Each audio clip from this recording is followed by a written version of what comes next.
بسم اللہ الرحمن الرحیم. آج ہم انشاءاللہ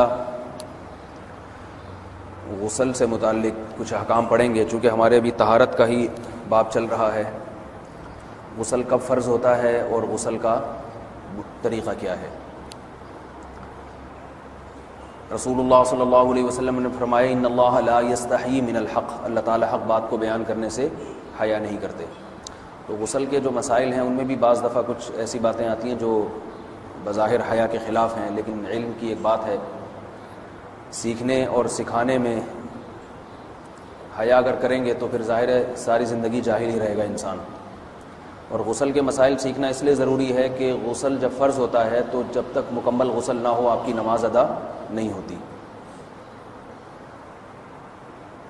رسول اللہ صلی اللہ علیہ وسلم نے فرمایا الماء من الماء، حدیث ہے کہ غسل فرض ہوتا ہے خواہش نفس کے ساتھ جسم سے منی خارج ہونے سے. مرد پہ غسل کب فرض ہوگا؟ جب اس کے جسم سے شہوت کے ساتھ منی خارج ہو. منی بالکل سفید رنگ کی چیز ہے. ایک ہوتی ہے مزی، شہوت پیدا ہونے سے اگر کسی کے مرد یا عورت کے صرف رطوبت خارج ہونا شروع ہو گئی اس سے غسل فرض نہیں ہوتا. جب تک مکمل شہوت پوری نہیں ہو جاتی اور مادہ منویہ خارج نہیں ہو جاتا، چاہے احتلام کی صورت میں ہو یا کسی بھی طرح سے ہو. مردوں کے ساتھ چونکہ یہ بہت زیادہ ہوتا ہے نائٹ فال کی صورت میں، مردوں پر غسل کی یہ صورت بہت زیادہ فرض ہوتی ہے. جیسے ہی بلوغت ہوتی ہے تو احتلام شروع ہو جاتا ہے، ہفتے میں 1 دفعہ 2 دفعہ 3 دفعہ، بعض نوجوانوں کو روزانہ بھی 2 دفعہ ہوتا ہے. جبکہ خواتین میں یہ والے غسل کی صورت بہت ہی کم ہوتی ہے کہ ان کو نائٹ فال ہو یا اس طرح سے غسل فرض ہو. ہزاروں میں کسی ایک عورت کے ساتھ ایسا ہوتا ہے. ایک صورت تو یہ ہے غسل فرض ہونے کی. دوسری صورت کیا ہے کہ جب انسان اپنی زوجہ کے ساتھ ملاپ کرے اور انٹرکورس ہو جائے، چاہے اس صورت میں ڈسچارج دونوں میں سے کوئی ہو یا نہ ہو، لیکن دونوں پہ غسل فرض ہو جائے گا، مرد پہ بھی اور عورت پہ بھی. یہ تو مردوں کے غسل کے فرض ہونے کا. مردوں کے غسل میں ایک چیز یہ بھی ہے کہ اگر آپ نے رات کو نیند کی اور صبح آپ اٹھے اور آپ نے کپڑوں پہ نشان دیکھا، اب آپ کو یہ پتہ نہیں چل رہا کہ یہ منی کا نشان ہے یا مزی کا ہے، تو بھی آپ پر غسل کرنا فرض ہے. یہی سمجھا جائے گا کہ یہ آپ خواب میں ڈسچارج ہوئے. عورت پر جو غسل فرض ہوتا ہے ایک اور صورت میں ہوتا ہے کہ جب خواتین کو ایام آنا بند ہو جاتے ہیں، حیض یا نفاس سے جب پاک ہو جائیں تو بھی ان پہ غسل فرض ہے. یہ تو غسل کی فرضیت سے متعلق احکام تھے. کچھ چیزیں ایسی ہیں جن میں غسل سنت ہے، فرض نہیں ہے. جمعہ کے دن غسل کرنا رسول اللہ صلی اللہ علیہ وسلم نے بہت زیادہ تاکید کی ہے. سنت کی 2 قسمیں ہیں، سنت مؤکدہ اور سنت غیر مؤکدہ. مؤکدہ وہ ہوتی ہیں کہ جن کو چھوڑنے کا اگر کوئی معمول بنا لے تو گناہ کا خطرہ ہے اور ایسا شخص قابل ملامت ہے، اسے شریعت ملامت کرتی ہے، برا بھلا کہتی ہے. تو غسل سنت مؤکدہ ہے ہفتے میں 1 مرتبہ، چاہے جمعے کے دن ہو یا کسی بھی دن ہو. جو مسلمان ہفتے میں 1 دفعہ بھی نہیں نہاتا، وہ کتنا ہی نیٹ کلین ہو، مگر شریعت کی نظر میں وہ قابل ملامت ہے. اسے تانے دینے چاہیے کہ شرم نہیں آتی، ہو مسلمان مگر رہتے ہو بھنگیوں اور چماروں کی طرح. ملامت تو اسی کو کہتے ہیں نا. اس کی دلیل رسول اللہ صلی اللہ علیہ وسلم نے فرمایا، صحیح حدیث ہے، حق علی کل مسلم ان یغتسل کل اسبوع مرۃ، کہ ہر مسلمان پر لازم ہے کہ وہ ہفتے میں کم از کم 1 مرتبہ غسل کرے. ہر مسلمان پر لازم ہے، چاہے اس پہ غسل فرض نہ بھی ہو. اور کس دن بہتر ہے؟ جمعہ کے دن. نبی صلی اللہ علیہ وسلم نے حکم دیا ہے کہ جمعے کے دن غسل کیا جائے. امام احمد ابن حنبل کا مذہب یہ ہے کہ جمعے کے دن غسل کرنا واجب ہے، صرف سنت نہیں ہے بلکہ واجب ہے. لیکن جمہور کا مذہب یہ ہے کہ سنت عمل ہے. غیر مسلم جب اسلام قبول کرتا ہے تو اس وقت بھی اس کے لیے غسل کرنا سنت ہے. جب ہم مردے کو نہلاتے ہیں تو جو مردے کو نہلائے اس کے لیے بھی خود غسل کرنا افضل ہے، سنت عمل ہے. عید کے دن غسل کرنا سنت عمل ہے. تو یہ وہ تمام مواقع ہیں جن میں غسل کرنا رسول اللہ صلی اللہ علیہ وسلم کی سنت ہے. غسل کا طریقہ کیا ہے؟ غسل میں 3 چیزیں فرض ہیں. منہ بھر کے قلی کرنا، ناک میں پانی ڈالنا کہ ناک کی جو نرم جگہ ہے یہ اچھی طرح تر ہو جائے، اور پورے جسم پہ ایک مرتبہ پانی بہا دینا کہ جسم میں بال کے برابر جگہ بھی خشک نہ رہے. یہ تو ہے فرض، یعنی یہ کام کسی نے کسی بھی طرح سے کر لیا تو غسل ادا ہو جائے گا، چاہے اس کی نیت غسل کی تھی یا نہیں تھی. کوئی آدمی چلتا ہوا جا رہا ہے، پھسل کے تالاب میں گر گیا، پورے غوطے کھا کے باہر نکلا، کلی کر لے اور ناک میں پانی ڈال لے تو غسل اس کا ادا ہو جائے گا. البتہ چونکہ نیت نہیں تھی لہذا غسل کا ثواب نہیں ملے گا، ثواب نیت کے بغیر نہیں ملتا انسان. دلائل اس کے الگ موضوع ہے کہ اس کی دلیل کیا ہے کہ بغیر نیت کے بھی غسل ہو جاتا ہے، لیکن میں نے بتایا دلائل کا سیشن نہیں ہے، اس میں پھر بات لمبی ہو جائے گی. تو یہ تو ہے فرض، پورے جسم پہ پانی بہانا کلی اور ناک میں پانی. سنت طریقہ کیا ہے؟ رسول اللہ صلی اللہ علیہ وسلم غسل کیسے کرتے تھے؟ سنت طریقہ جس پہ جو اختیار کرنا چاہیے وہ طریقہ یہ ہے کہ جب آپ غسل کے لیے بیٹھیں تو سب سے پہلے وہ جگہ دھوئیں جہاں نجاست اور ناپاکی لگی ہوئی ہے. نائٹ فال ہوا، کسی کو احتلام ہوا، تو جہاں جہاں گندگی لگی ہے پہلے اس جگہ کو دھوئیں، استنجا کریں، شرمگاہ کو دھوئیں اچھی طرح. سمجھ رہے ہیں بات کو؟ اس کے بعد ہاتھ دھوئیں اور مکمل وضو کریں جیسے ہم عام حالات میں وضو کرتے ہیں. مکمل وضو کرنے کے بعد دائیں کندھے پہ پانی ڈالا، لیفٹ سائڈ پہ پانی ڈالا. پہلے زمانے میں تو چلو سے غسل ہوتا تھا، ہاتھ دھو لیے تو اب چلو سے پانی لے کے یہاں ڈالا جا رہا ہے، چلو سے پانی لے کے یہاں ڈالا جا رہا ہے، پورے جسم پہ ملا جا رہا ہے، اور چلو سے پانی لے کے 3 دفعہ سر پہ ڈالا جا رہا ہے. تو آج کل چلو ولو تو ہے نہیں، شاور کے نیچے جا کے کھڑے ہو جاتے ہیں، تو اس میں یہ کہ شاور کھولیں اس میں کھڑے ہو جائیں، سارے چلو اس میں خود بخود ہی ہو جائیں گے، پورے جسم پہ پانی بہہ جائے گا.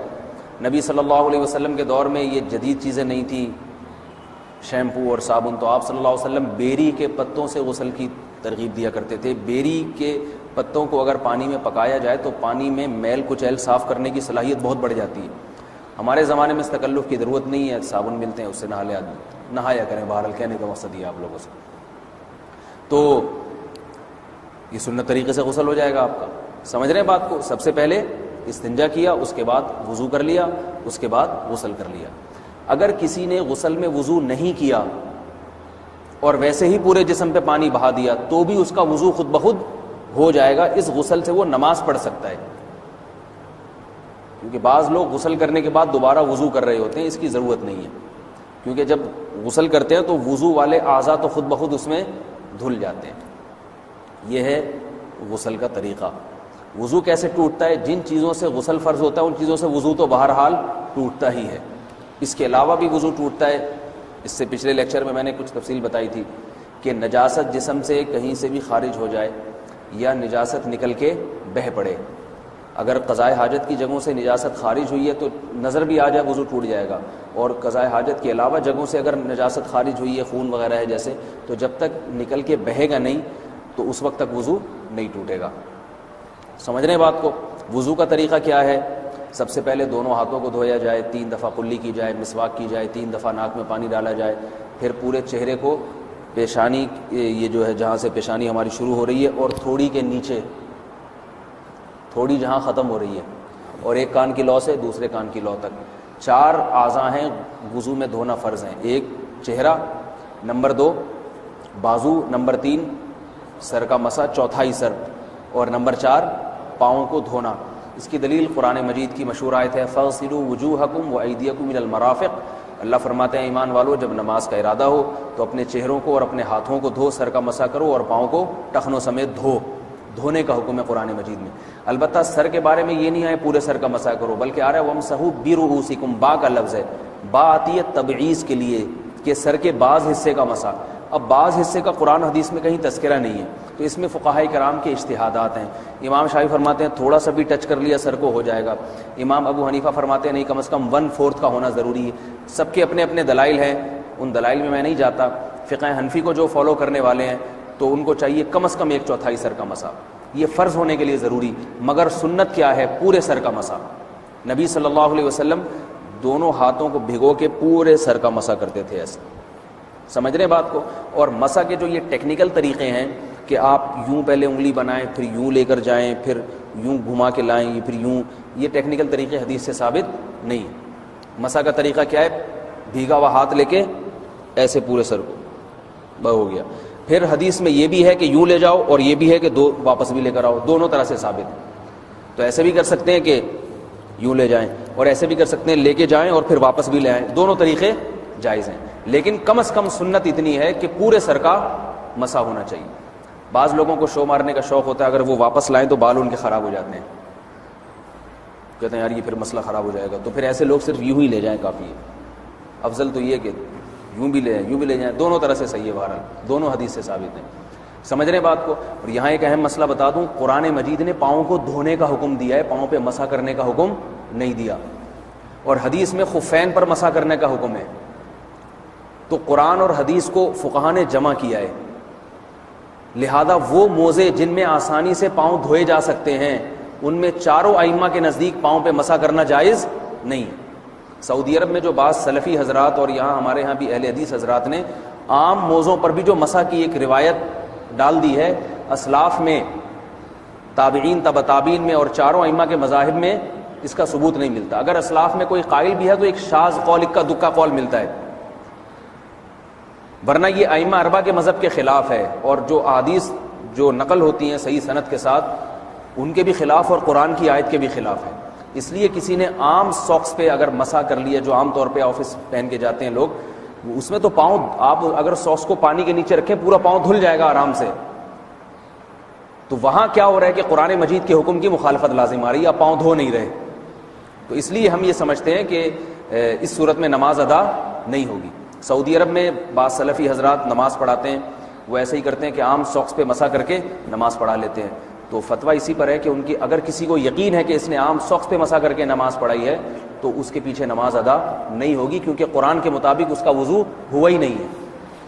صدیوں تک کوئی بھی اس قول کا قائل نہیں رہا ہے کہ عام ساکس پہ بھی مسح ہو جاتا ہے. یہ ابن تیمیہ رحمہ اللہ تعالیٰ 7ویں صدی میں اس کے قائل تھے, اور تابعین میں اکا دکا قول ملتے ہیں اس کے, لیکن شاذ قول ہیں, مرجوح قول ہیں, جن پر امت نے فتویٰ نہیں دیا. اور اب سعودی عرب میں بعض سلفی حضرات اس کے قائل ہیں. ہمارے ہاں اہل حدیث حضرات بھی چونکہ اکثر سعودی عرب کے سلفی حضرات ہی کو فالو کرتے ہیں, تو انہوں نے بھی وہیں سے یہ فتویٰ لیا ہے. لیکن ائمہ اربعہ کے مذہب میں اور دلائل کے لحاظ سے دیکھا جائے تو یہ مذہب کمزور ہے. قرآن نے پاؤں کو دھونے کا حکم دیا, آپ دھوئیں گے پاؤں جب تک دھونا ممکن ہے.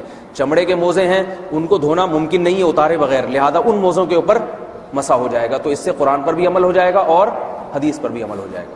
اس لیے ائمہ اربعہ نے جو قرآن و حدیث کو سمجھ کے جو فیصلہ کیا ہے اس پہ چلنا ہمارے لیے زیادہ مفید ہے بنسبت آج کل کے جو علماء ہیں ان کی اپنی ذاتی آراء پر. اس لیے یہ بھی ایک وضو سے متعلق اہم مسئلہ تھا. سمجھ رہے ہیں؟ باقی تو ماشاءاللہ وضو کرنا سب کو آتا ہی ہے. اور وضو کے بعد دعا کیا ہے؟ کلمہ شہادت, اشہد ان لا الہ الا اللہ وحدہ لا شریک لہ اشہد ان محمدا عبدہ ورسولہ اللہم اجعلنی من التوابین واجعلنی من المتطہرین. اے اللہ تو مجھے بار بار توبہ کرنے والوں میں شامل کر دے اور بار بار پاکیزہ رہنے والوں میں شامل کر دے. توبہ اس لیے کہ میں نے ظاہری طہارت تو حاصل کر لی, مجھے روحانی طہارت بھی عطا کر دے. اگر میں نے گناہ کی ہوں تو مجھے ان سے بھی توبہ کی توفیق عطا فرما لے, تاکہ اس لحاظ سے بھی میرا وضو ہو جائے, اس لحاظ سے بھی میں پاک ہو جاؤں. سبحانک اللہم و بحمدک, نشہد ان لا الہ الا انت نستغفرک و نتوب الیک.